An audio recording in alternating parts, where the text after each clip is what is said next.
When a new process is created by the fork system call, the new process consists of a copy of the address space of the original process.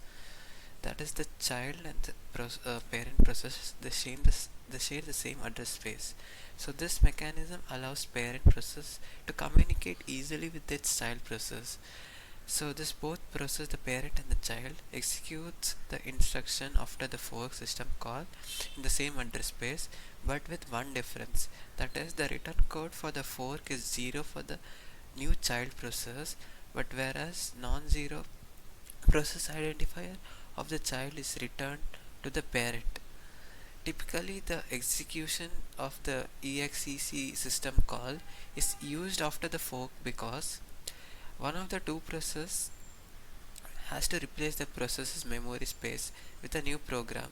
So this allows the child process to execute its own system space code and then load its binary file into the memory, which then destroys the memory image of the program containing the existing code and starts its execution. In this manner, the two processes are able to communicate and then go their separate ways.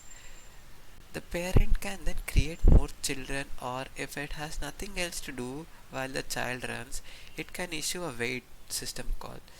So the parent waits uh, until the child executes and moves itself to the ready queue until the termination of the child.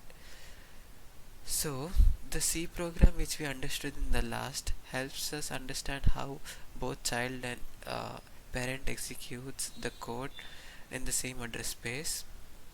But now in this we now have two different processes running a copy of the same program.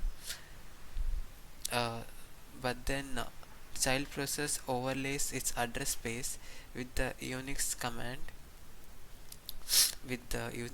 that is exec, and then the parent waits for the child process to complete with the wait system call,